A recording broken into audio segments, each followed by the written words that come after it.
Isang magandang gabi po sa ating lahat mga kapatid. Lalo na po dun sa mga sumusubaybay po ng ating gawain ito, ng ating daily devotion. Tunay po na nawain nasa mabuting kalagayan ng bawat isa sa atin. Tunay po na napakabuti ng ating Panginoon sa gawain natin ito. Isipin niyo po mula pa lang ng pandemic, ngayon ay napakaluwag na, patuloy, no? Wala pong naging hadlang. Nagpatuloy ang ating gawain. Ngayon po ay tayo nasa season 31 na ng ating prayer and fasting daily devotion. Ang ating pong theme ay ang latest encounter ko with Jesus. Manalangin po tayo. Hallelujah Jesus. Hallelujah Lord. Salamat, salamat Panginoon sa bawat katugunan, Panginoon, sa bawat ginagawa mo sa buhay ng bawat sa amin, Lord, sa mga nakaraang araw, sa nakaraang oras, O God, Lord. Tunay naging tapat ka, Panginoon, sa bawat sa amin, O Lord. At ngayon, Panginoon, kami po'y gagawa ng hakbang para sa ikalululhati, Panginoon, ng iyong kaharian, Panginoon Jesus, Lord. Sa oras na ito, Ama, salamat sa muling pagkakataon na ipinagkaloob sa akin na makapaghayag ng iyong salita, Panginoon. Hallelujah, Lord. Tunay na napakabuti mo sa bawat sa amin, Lord. Sa hapong ito, ikaw, Panginoon, ang maitaas at maparangalan, Panginoon, Lord. Hallelujah. Dahil ikaw lang ang dahilan, Panginoon, ng gawain ito upang itaas at lulhatiin na yung dakilang pangalan. Ilagay mo po ako, Panginoon, sa iyong likuran, Ama, Lord, dahil sa gana akin, wala po ako kayang gawin, Panginoong Yesus, dahil ang lahat sa amin, kaming lahat ay sa iyo lamang kumukuha ng lakas, Panginoong Yesus. Salamat, salamat sa bawat araw na hindi namin pwedeng sabihin lang, kulang ka, Ama, sapat-sapat, Panginoon, ang gabay at patnubay mo sa amin, Panginoon. Thank you, Father God, purihin ang iyong dakilang pangalan. Thank you, Jesus. Ang lahat ng ito ay para sa iyo. In Jesus' name we pray. Amen. Yan. Kapag naka-i-encounter po natin ang God, meron po yung kapahayagan. Ano po? Minsan ang daranasin natin ay pangitain or vision, di po ba? Or word ng Lord. Yan po ang ibinibigay ng Panginoon sa kada maki-encounter natin po siya, no? Yung word niya na nagbibigay sa atin ng wisdom, di po ba, na nagaling sa Kanya. Or lesson sa buhay natin, o aral po na para sa kaayusan ng buhay natin, di po ba? At sa huli nagiging magandang testimony ng ating buhay. Amen. Yan po'y katunayan na kapag na-encounter natin ang Lord, ibig sabihin, nararanasan natin ang presence niya. Di po ba? Kasi kapag hindi naman pa po, wala tayo sa presensya ng Diyos, hindi po natin makaka-encounter ang Lord. Dahil banal ang Panginoon, di po ba? No, hindi siya basta-basta pwedeng maranasan ng kung sino man.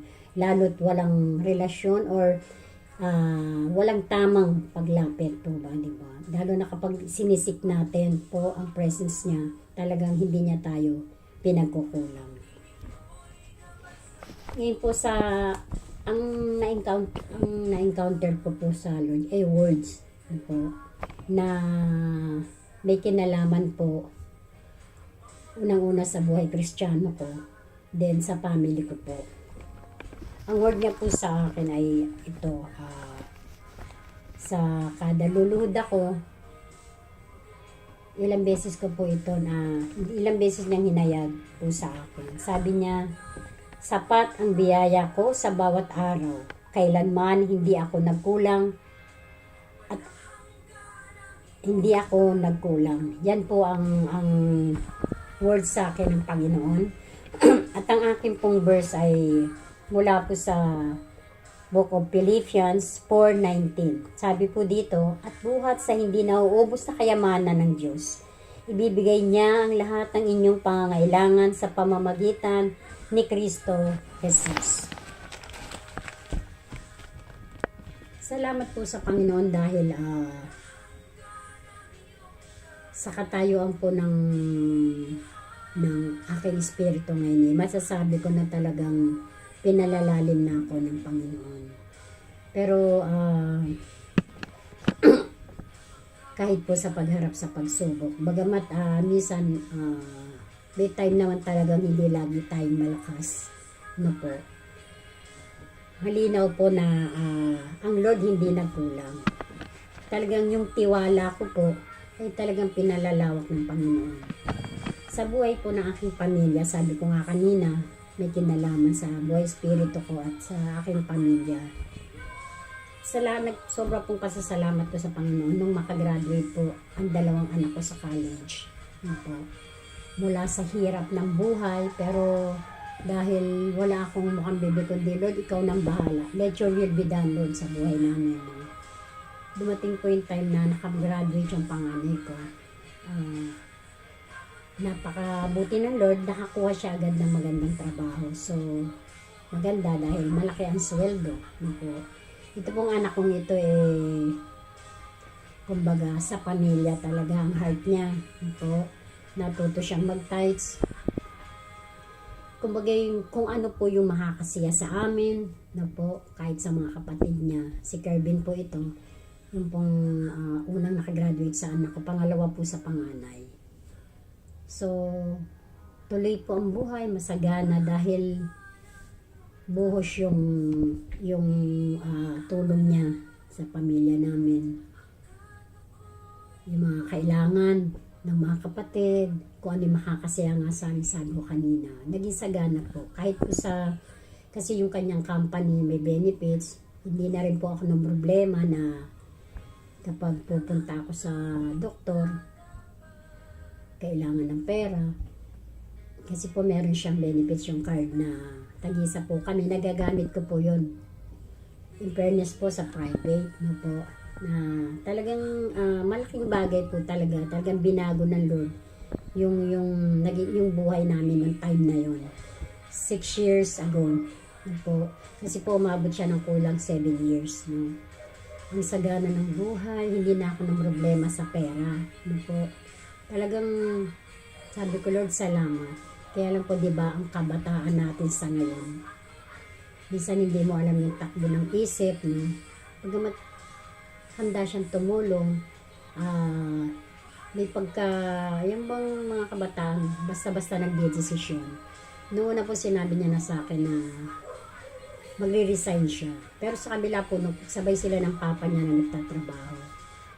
Ako po, medyo sabi ko, wag naman, kasi okay na. Sabi niya, Mama, magre-resign ako. Sabi niya gano'n. Hahanap daw siya ng ibang trabaho na, kasi nagpaplano po siya mag-abroad. So, kaya lang, yung kumuha na siya ng mga papel, medyo na antala po kasi hindi umubra yung birth certificate niya dahil late registered po siya. Pero nagsabi naman po na uubra naman yun sa ibang agency. Hindi sa madalit salita po, hindi tinanggap. Kaya hindi siya natuloy.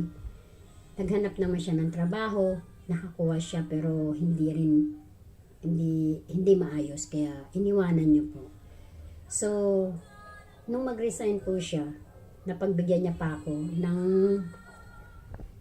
dapat August siya magre-resign 2020.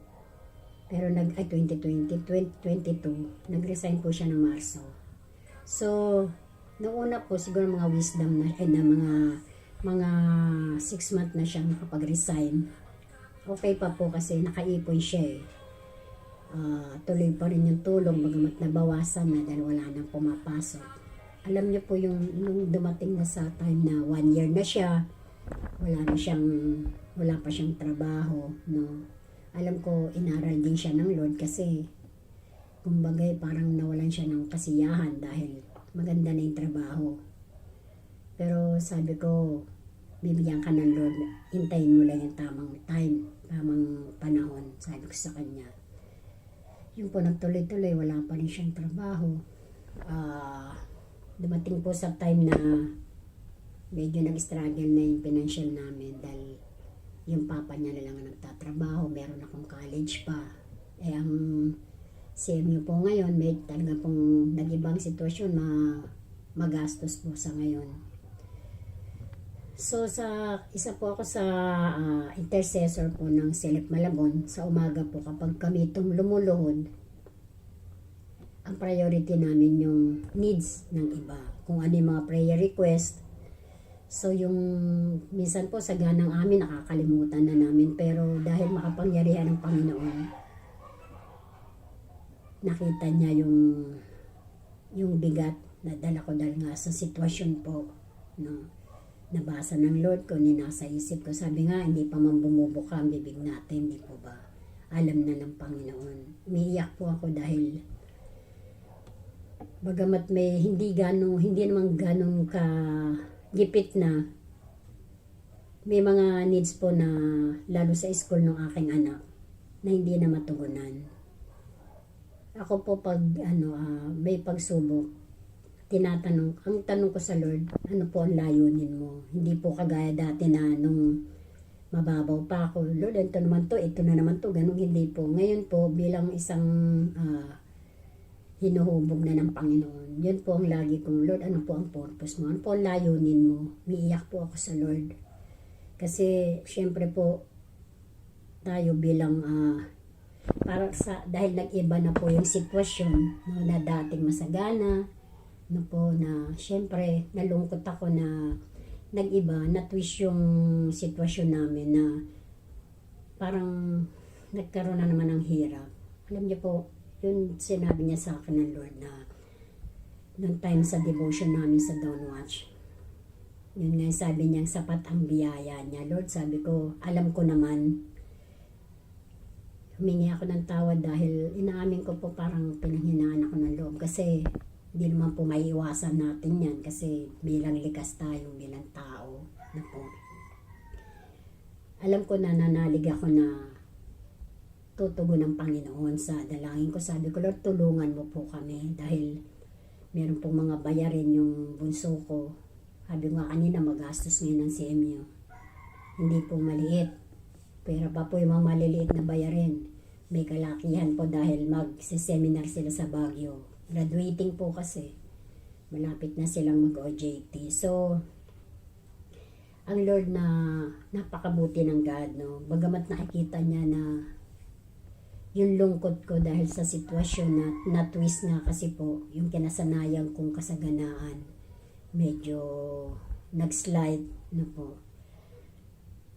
Malinaw po na ang Lord hindi nagkukulang para sa lahat nating pangangailangan kasi hindi naman po nawalan ng trabaho. Pinaalala niya po sa akin nung pong ibigay niya sa akin tong word na to na hindi siya nagkulang, na sapat ang biyaya niya kasi po hindi totally nawalan ng dumadaloy na pinansyal kasi po hindi nawalan ng trabaho ang asawa ko.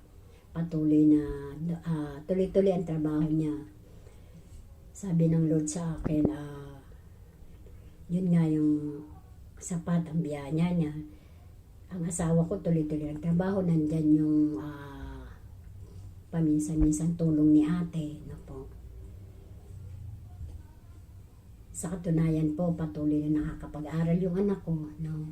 Talaga lang na nalungkot lang ako dahil may nawala. Pero tapat naman po ang Panginoon. Hindi siya nangkukulang. Sapat ang nakakakain kami. Higit-higit sa 3 beses sa isang araw. Higit-higit pa. Pero po kasi talagang ikinaba ko yung bayarin ng anak ko po sa school. 5K po yun. Nasabi ko, Lord, hindi ko alam kung saan ko kukunin. Alam niyo po, nung makuha ko yung word na yan, meron pong pinaramdam sa akin ang Panginoon na kasi nga tinanong ko, nararamdaman mo rin po yan? Kaya po parang meron akong hinihintay na hindi ko maintindihan na kapag nakakaramdam ako ng kaba, yung pag-aalala, pag naaalala ko yung parang biglang dumarating yung nararamdaman kong yun na meron akong hinihintay na makakasiya sa akin. Hindi ko lang alam kung ano. Yun yung pakiramdam ko na alam kong ang Diyos ang nagbigay. No? Sabi, parang sumasaya yung puso ko pag namarating yung pakiramdam kong yun. Yung iba naman, di ba pa ang faith yung hindi pa man natin nakikita. Alam natin na magaganap na. Ito po yung pakiramdam ko na may darating siya Ano po, sabi ko, Lord, ang kinin ko to na talagang tutugon ka. Tutugunin mo na ako. Sabi yung ganun. So, kahit po sa patuloy po yung mga araw na hinihiling ko yun sa Lord, kahit po sa kalusugan ko, dahil noong time po na nasa trabaho, nasa company pa yung anak ko, meron pati kaming card. No? Sabi ko nga kanina, kahit sa private, nakakapagpagamot po ako. Pero po nung mag-resign, nawala yung card na yon. Isa na naman pong word, hindi mo na kailangan yan, sabi ng Lord, sabi sa akin. Alam niyo po kasi kung bakit. Kung noon po may card ako, lagi po ako sa ospital. Konting kibot, nandun ako, kaya buong katawan ko po na test na. Pero salamat sa Lord, normal naman po lahat. Alam nyo naman po ang company ganyan, yung mga card na yan halos hanggat maaari maubos nila yung laman. Yung pag ginamit mo yan, talaga sasamantalahin. Ultrasound dito, kung lahat yan, ultrasound po sa akin, wala naman pong nakita po riyan ng Panginoon. Alam niyo po yung pinatunayan ng God, yung pakiramdam ko na may hinihintay ako. Yung pala po talaga pong may hinihintay po pala talaga ako. Bagamat hindi ko pa alam, meron talagang ang Lord. Ando na yung katugunan. Kasi po ang mga anak ko, kasi yung nakikita ko sila nasa loob lang ng bahay. Dalawa po sila kasi nakagraduate na rin po yung isa. Ang asa ko, hindi sila nag-a-apply kasi, pero lagi sila sa laptop, sa computer. Kala ko mga naglalaro lang, yung pala po nag-a-apply. So, yung pong bayarin ng mga needs ng anak ko sa eskwela, 2 months before, talagang sinasabi niya po na yan, inaano na ng school para mapaghandaan. So, sabi sa akin ng anak kong isa, si Kenneth po, Mama, sabi niya, alam ko, nag-aalala ka, sabi niya ganun, sa bayarin. Sabi niya, magkano ba yun? Natawa ako, dalalang ko, wala naman po siyang trabaho. Sabi niya, Ma, alam mo ba, may trabaho na ako, sabi niya ganun. Alam niyo po, yun pala yung pinararamdam sa akin ng Lord na may darating. Yun pala po yun na parang sinasabi niya, huwag ka mag-alala, may ginagawa na ako. Alam niyo po yun.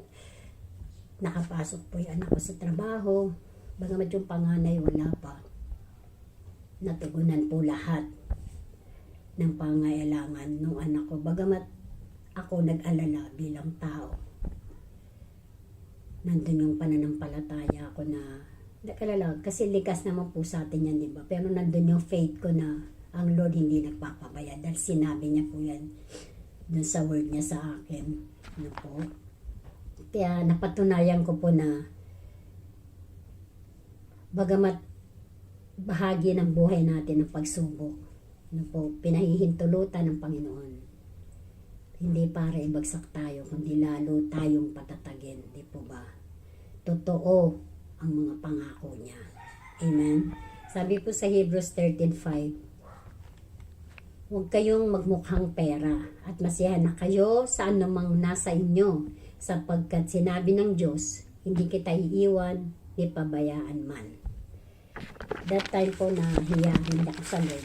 Nahiya po ako talaga kasi parang nawalan ako ng kakontentuhan kasi hindi naman totally na nawala yung biyaya, nandun pa rin, nabawasan lang. Meron lang mga nawala, siguro mga kapritsyo rin na bili dito, bili doon, punta rito kung saan, gastos. Yun naman lang po, yung mga hindi importante, yun naman lang po yung tinanggal. Pero mga importante, nandyan pa rin naman po. Nahiya ako sa Lord kasi nawalan ako ng kontentuhan. Parang medyo, yung pag-aalala ko medyo slight na nawala ako sa focus sa Lord. Pero, bagamat sa dami ng pagsubok na dumating sa akin, sa buhay ko, sa buhay ng pamilya ko, na pinagtagumpay ako ng Lord. Ganun pa man, tumugon po siya, no? Sabi nga, kapag tayo dumadaan sa pagsubok, no po, lalo't mahirap, lingapin natin yung mga panahon na pinagtagumpay tayo ng Panginoon para magiging lakas din po natin na alam natin na mapapagtagumpayan natin dahil marami nang dumaan na pinagtagumpay tayo ng Panginoon. Amen? Talagang tapat po ang Panginoon sa lahat. Bagamat bahagi ng buhay natin ang kahirapan sa mga pagsubok, pero hindi tayo lumalaban ng nag-iisa. Nandyan po ang Lord. Amen. Sabi nga po yung taong may kasiyahan, lalo't Kristiyano, hindi dahil yan maraming pesa, dahil yan sa meron siyang maraming pera, kundi yung meron siyang kakontentuhan bilang isang Kristiyano, di po ba? Sabi, may marunong siyang makontento kung anong meron siya, no? Dahil naniniwala tayo na God will provide. Amen? Hindi nagkukulang ang Diyos sa gabay sa atin, sa habag na ipinagkakaloob niya sa bawat isa sa atin. Alam niyo po kung ano yung natutunan ko rito, na lesson learned po kasi may time talagang pinanghihinaan tayo ng loob na dapat sa buhay natin, lalo dito sa mundo, hindi laging ang buhay natin ay yung bang parang bed of roses or laging Pasko na po. Dahil bahagi, sabi ko nga kanina, bahagi ng buhay natin ng bawat pagsubok. Amen? Pagsubok o pangit man o maganda ang sitwasyon, i-overcome po natin. No? Tanggapin natin ng maluwag dahil alam natin kapag may pagsubok, dun lalo natin mararanasan once na tayo'y lumuhod na po at ipinagkatiwala natin sa Panginoon. Doon natin lalong mararanasan kung paano siyang kumikilo sa buhay ng bawat isa sa atin. Amen? Dahil pinahihintulutan niya man ito, siya pa rin ang lulutas, siya pa rin ang magbibigay sa atin ng lakas sa bawat pagsubok na kinakaharap natin po. No? Maliit man yan o malaki man yan, mapapagtagumpayan natin ang hamon ng buhay sa tulong ng ating Panginoon. Amen. Hallelujah. Na wag po natin isipin na kapag tayo'y dumadaan sa panahon ng kagipitan o pagsubok, ay para bang minsan naisip natin, may tao na iniisip niya, iniwan na siya ng Lord or pinabayaan na siya ng Panginoon. Yun nga po yung sinabi ko kanina, lingapin natin kung paano tayong pinagtagumpay ng Panginoon sa maraming pagkakataon na dumating na pagsubok sa buhay ng bawat sa atin. No? Kung paano niyang ginawa na pinagtagumpay tayo, uulit-ulitin niya po yun sa buhay natin. Once na tayo nagtiwala, po, once na ang buhay natin ay isinanding natin sa Panginoon. Diba, sabi nga po sa salita niya, mapalad yung tao, nasa Diyos lang umaasa. Ang sarap pong pakinggan nun dahil tayo pong mga Kristiyano, yan ang buhay natin. Tanging sa Diyos lang tayo umaasa. Amen? Hallelujah. Patuloy lang po tayong lumapit at magtiwala sa Panginoon. Ano man po ang dumating sa buhay natin, no po, na inaaral tayo ng Lord. Kasi nga, dapat lagi tayong handa no po ba? Para hindi na tayo nagugulat, para hindi na tayo, yung alam na natin, lalo kapag nagbabasa tayo ng Biblia, di po ba? Kasi, nasa Bible po yung, sabi nga, manual of life, manual natin sa buhay natin. Lahat ng nangyayari nandyan. Kung sasaliksikin lang po natin, ang Biblia, makikita natin na yung nangyari noon, nangyayari ngayon, at mangyayari pa sa darating na po. Kaya sa bawat isa po natin, sa bawat isa po sa atin, tandaan po natin na Christ is the answer, di po ba? Sa lahat ng area ng ating buhay, walang imposible sa Diyos. Amen po. Wala siyang hindi kayang gawin dahil sa kapangyarihan niya. Amen. Ano pa po ba yung mga pagsubok na dinadaanan natin? Ang Lord natin makapangyarihan sa lahat, di po ba? na hindi tayo dapat na matakot. Bagamat tayo naman pong mga Kristiyano at nagtitiwala sa Lord. Sa una lang yan, di po ba? Sa una, medyo kapag dumating yung pagsubok, medyo magugulat ka. Pero sa mga daraan na araw, dahil tayo'y maaral na, lalo't sa pagsababasa natin ng salita ng Panginoon. Alam naman po natin, kikilos at kikilos ang Lord sa buhay natin. Kaya, patuloy lang po tayong magtiwala sa ating Diyos na makapangyarihan sa lahat. Wala pong imposible sa Kanya.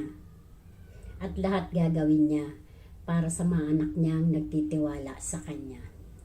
Amen po ba? Kaya ako po talagang sabi ko, Lord, sa iyo lang. Sa iyo lang po ang tiwala ko sa downwards po namin. Bagamat meron po kami na nahahagip na pangitain or vision. Kaya lang po medyo late na. Siguro mga month of July. 3 months lang po yung ating ngayon. Nun pong, ito po nahagip ko. Bagamat late na, gusto ko rin i-share. Kasi na-share ko na po ito sa mga kasama ko sa Downwards. Nung time na, lagi naman po kami nagkakapuspusan dahil tapat po ang Lord No, hindi niya kami pinagkukulang sa presence niya. May time po na sa interceding namin, kasi po dala namin yung mga kagaya ng sa Israel, yung sa bayan niya, talagang nagkakaisa kami. Yung grupo po namin, kung kailan mabigat yung mga prayer na inilalapit namin sa Lord, doon po kami lalong nagkakapuspusan. No po. Kagaya po yung sa bayan niya, dahil nakita naman po natin, ultimong bata, bagamat nakalagay yan sa Biblia, ultimong bata, mamamatay o mapapatayin. Ang sakit po sa dibdib na panoorin. Po yung mga Palestine, yung mga batang nadadamay. Talaga pong dinala namin yan sa aming prayer. Alam niyo po, ang nakita kong pangitain po dyan, habang nakapikit kami, nagsisigawan dahil yung presence ng Lord umaapaw. Ang vision ko po ay habang nakapikit po ako, napakaliwanag. Pag doon po sa liwanag na yun, mga kabayo po na naka-formation. Sunod-sunod po siya. Yung para pong lalaban na mga puting kabayo. So, na-share ko po yun sa grupo. Tapos, yung parang talagang nakapagtagumpay na sila sa laban. Na-share ko po yan. Ang sabi po ng kasama naming pastor, tagumpay daw po yun. Dahil, kasi po, di ba, ang vision or word niya, may time na i-reveal niya rin yung kung ano ibig sabihin nun. Sa akin po, ang nireveal ng God, hindi niya pababayaan. Malinaw po na hindi niya pababayaan ang bayan niya. Maging sa bansa po natin, or sa ating iglesia, or sa ating, inadapt ko po yan, o sa ating pamilya, na hindi siya nagpabaya kailanman sa lahat ng needs natin. Di po ba? Lalo na po sa bayan niya. Kaya, ang sarap po sa pakiramdam yung pangitain na yun dahil pinatunayan ng Panginoon. Kung babasahin natin sa lumang tipan, mula nung ilabas ang mga Israelita sa Ehipto, wala nang tigil ang gabay ng Panginoon sa kanila. Di po ba? Na bagamat matitigas ang ulo nila, like natin ngayon, once na nagbalik loob, once na nagsisi at tumawag uli, patuloy niya pong kinukupkup, patuloy niya pong pinatatawad. Yun po tayo ngayon, na bagamat hindi tayo perfecto, nagkakasala pa rin tayo dahil ang Diyos lang naman po ang perfect, di po ba? Ang Panginoon nakahanda. Sabi niya nga, maghapong nakautnat ang aking mga kamay, di po ba? Sa Isaiah po yan. Hinihintay niya tayong lumapit sa Kanya, na parang sinasabi niya na nandito ako lagi, lumapit lang kayo. Kaya yung po lang ang dapat natin ginagawa sa buhay natin. Huwag po tayong mag-guilty kung hindi naman natin sinasadya yung maling nagawa natin. Basta ihingi lang po natin ng tawad sa Panginoon dahil nakahanda siya na tayo patuloy na patawarin at kupkupin. Amen po ba? Kaya sa buhay po ng bawat isa, focus lang po tayo sa Lord na po, lalo pa ngayon na sabi nga, pahirap na pahirap or pasama ng pasama ang mundo. Pero ang Lord po, pabuti ng pabuti. Lalo maging yung mga anak niya na may mga mabubuting gawa. Pabuti ng pabuti, bagamat pasama ng pasama ang mundo. Dahil tayo po nandito pa sa lupa, nandito pa sa mundo, marami pa po tayong dadanasin na hindi na natin ikagugulat dahil nakalagay po yan sa Biblia. Pero andun po yung assurance na hindi natin kailangang matakot dahil makapangyarihan lang naman po sa lahat ang kakampi natin. Sabi nga, kung ang Diyos ang nasa panig natin, sino may kakayanang lumaban sa atin, di po ba? Kaya sa gabi pong ito, salamat po sa Panginoon na pinatunayan niya po na ang salita niya at mga pangako niya ay totoo at ginaganap niya sa buhay ng bawat isa sa atin. Yun lamang po at magandang gabi po sa ating lahat. Tayo po'y manalangin. Amang Diyos na makapangyarihan sa lahat.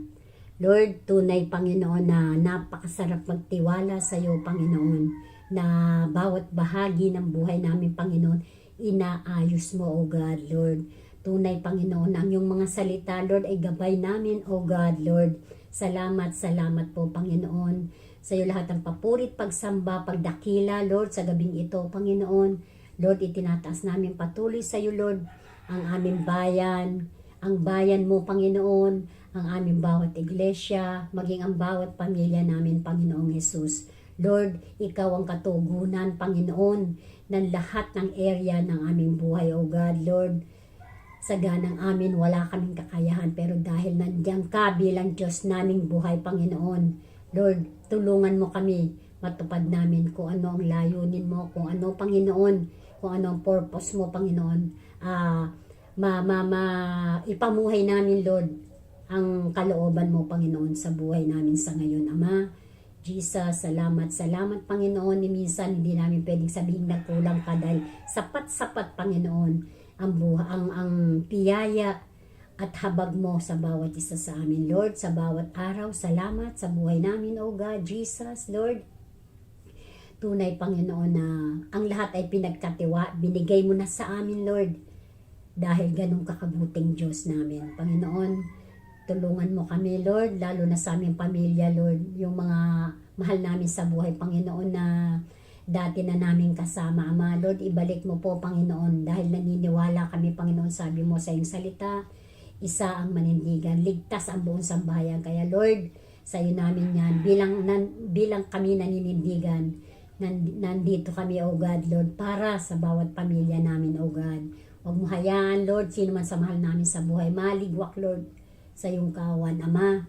Ikaw ang lakas namin, ikaw ang muog namin, Panginoong Yesus, sa buhay na ito, O God, Lord. Tulungan mo kami, Lord, matupad kung ano, Panginoon, ang utos mo, O God, magamit ang buhay ng bawat isa sa amin, Panginoon. Salamat. You are the Christ is the answer, Lord, sa lahat ng area ng aming buhay. Thank you, Father God, sa iyo lahat ng papurit, pagsamba, pagdakila, pagluwalhati. Thank you, Lord. In Jesus' name we pray. Amen. Muli po, magandang gabi po sa ating lahat.